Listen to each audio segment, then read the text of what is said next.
Hello, and welcome back to Women for Wealth. So, today I want to talk to you about something that's very timely, and that's resilience. We just had Hurricane Helene come through Florida, Georgia, South Carolina, North Carolina, Tennessee, and it was devastating. Thankfully, we didn't get much damage here at all. Our oldest son and his wife live in Asheville. Their basement flooded, but they're physically okay. They're going to be fine. Um, but there are a lot of people that didn't fare as well. I have not one but two friends whose house was flooded here. And it's devastating. It's a lot of money because their insurance company has told them, hey, you go ahead and fix it. You cover the cost, but keep the receipts, file the receipts, and then maybe we'll reimburse you. Maybe. Now, we had damage to one vehicle, but that vehicle was one of our older vehicles. It does not have full coverage. It did get damaged from the storm. Insurance said, we're not going to cover it because you don't have full coverage. I understand that. But FEMA is not covering our county. So we get no amount of support at all for our county, even though we live on a lake and we were flooded and we had high winds and we had a hurricane come through, and it's been devastating in this area, not near as devastating as Western North Carolina, but still there's property damage and there's things that have to be taken care of. When you hear insurance isn't going to cover and FEMA's not going to cover because you're not in the right county, when you're looking around at people's houses that had water completely surrounding them, I mean, thank God we didn't have that, but other people did. Neighbors did. And so, it's just, I don't know. So I wanted to take some time today just to say, hey, don't depend on the government. Don't expect Joe Biden or Kamala Harris or Trump or whoever else is in Washington to come and save you. Don't expect FEMA to come and save you. You got to be self reliant. And so part of living a wealthy life is to have money set aside for emergencies so that you don't stress and you don't have anxiety when something happens. Because it happens. I mean, you wouldn't expect flooding in the mountains, but it happens about once every 100 years. The likelihood it's going to happen to the same people again is extremely low. But generations from now, every 100 years, it seems like the Appalachia floods. So be prepared, get ready now. You got your plan in place, you're paying off your bills, you've got money set aside for your emergency savings account. So if something does happen, you will be okay. But also, start to build some resiliency into your life. So, toilet paper. We usually keep 4 to 6 extra rolls of toilet paper is, backup. When we get down to 4 to 6, we go buy some more toilet paper. So, I always have a buffer of 4 to 6 rolls. Now, depending on your size family, how much you use, you might need more, you might need less. I don't know why toilet paper always flies off the shelf when there's an emergency, but it seems like it does. Milk. If you use a lot of milk, one of the things I did years ago is I bought some dry milk. So this is milk that is shelf stable. It is dry powder. You add water to it, reconstitute it, but it is a dry powder that is shelf stable. It can sit in my pantry for a couple of years and it's going to be fine. If I need milk during an emergency, I just add some fresh water and I'm good. I'll be honest with you, reconstituted milk, it's kind of like reconstituted eggs. It's not as good, but in a pinch, in an emergency, you can get by. So we used to, years and years ago, we used to do the extreme couponing. And we had what we called the hoard, which was basically when you go and you buy 12 things of toothpaste, you don't need to store it all in your bathroom. So we had shelving in our garage and we would put the extra toothpaste, the extra cans, the extra laundry detergent, whatever we had bought with our extreme couponing, we would put on those shelves in the garage and we called it the hoard. Now, if you do that, the trick and the key is to rotate it. You want to constantly be using and bring it in fresh in the back. So that's something that you need to be aware of. We don't do that anymore, but we do buy extra canned goods, so Sweet Sue is a brand of chicken and dumplings in a can that we like. We got a couple of backup of those. Dinty Moore beef stew in a can we like. We've got a couple of those that we just, buy them, put them in the pantry. Every few months to a year, we'll eat it, buy new, and put it back in so that we're constantly refreshing and we're not just letting it sit there for years and years and years and just go bad to where when you need it, it's just expired. You don't want to do that. You got to be mindful of how you maintain backup food for emergency situations. Canned chicken, canned tuna, canned corn, canned peas, canned green beans. I'll be honest, canned food like that is not my favorite. I don't prefer it. I don't normally eat it. But we keep a couple of cans just so if there was an emergency, we're good. If you're going to keep cans, you got to have a manual can opener. So have a manual can opener, medic kit.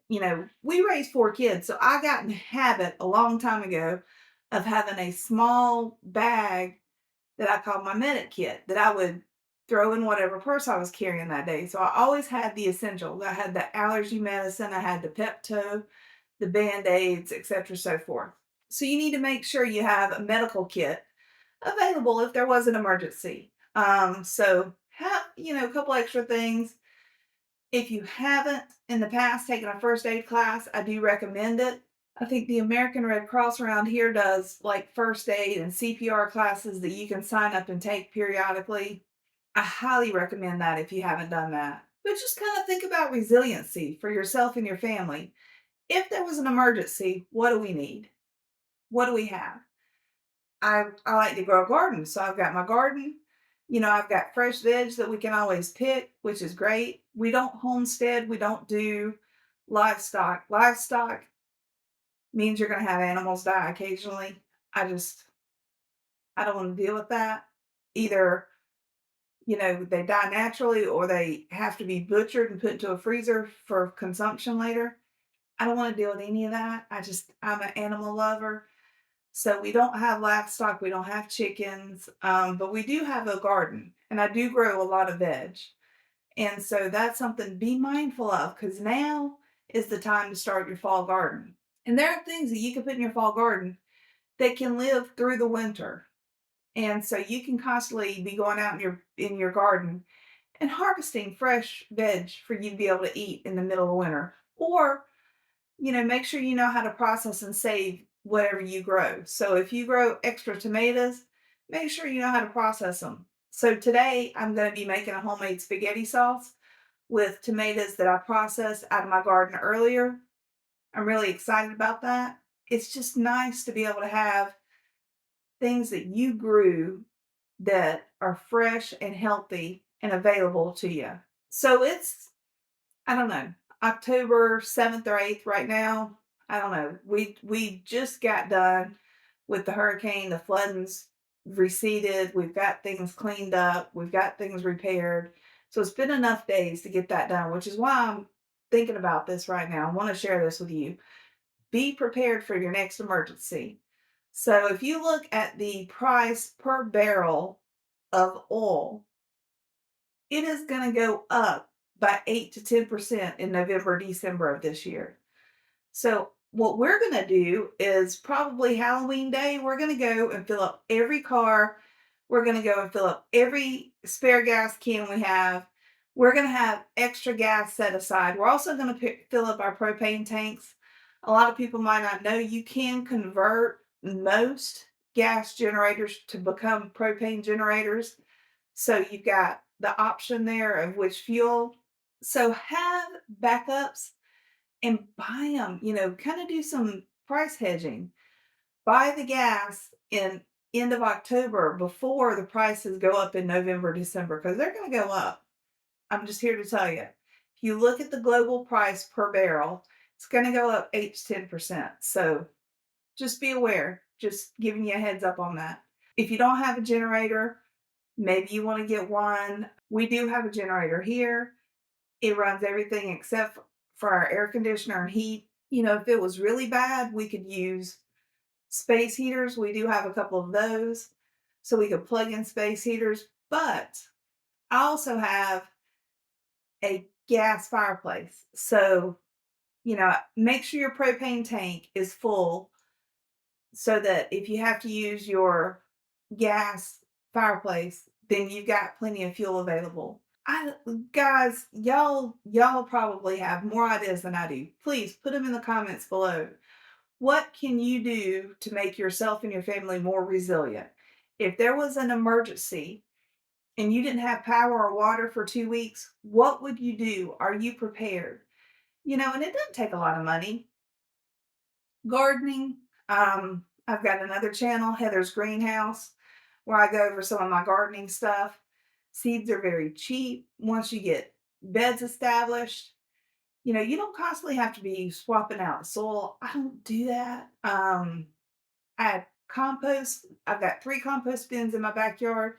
So it's free compost because it's my compost that I make myself. I top my beds off with that. So really the main and only expense for my garden is water at this point because we don't have well water. I could put a pump in to have pump water from the lake, but that's an expense that I'm just not willing to do. I'm spending probably $20 a month on water. Now, it's municipality water. I do have a rain catchment system. So I do have a rain barrel and I will use that water. That's oftentimes not enough for my entire garden. So I do try to offset and use my rain barrel water as much as I can. It's healthier for my plants and it's basically free. And yes, the rain barrel was actually free because I got the rain barrel when there was I forget the name of the program, but there was a program that the state of South Carolina did for large cities because we're right outside of Columbia, where they actually gave free rain barrels and compost bins away. And as soon as I heard about that, I signed up, I registered, sent in my information. And then the day we were assigned, we went and we picked up our free rain barrel and our free compost bin. And I love it. I use both of them all the time. So that's something else. Be aware. Look for freebies, look for grants, look for things like that that you can use. If you buy things methodically along the way, it's not going to be a huge expense.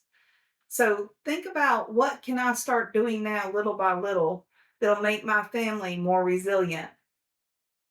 I don't know, 3 months, 6 months down the road, you know, give yourself a little bit of a time frame. But make sure you do it. Make sure you have things in place. What are you going to do to be more resilient? What are you going to do to live a wealthy lifestyle to where when an event occurs, because it will, I hope and pray that everyone is safe, but events happen. Hurricanes, tornadoes, earthquakes. I mean, there are all kinds of natural disasters that happen, unfortunately, all over the planet. So the likelihood you're going to be affected by a natural disaster probably pretty high just because they're so common throughout the world. So plan now, prepare, and put your resilience in place now. Thank you, and I bless you until next time.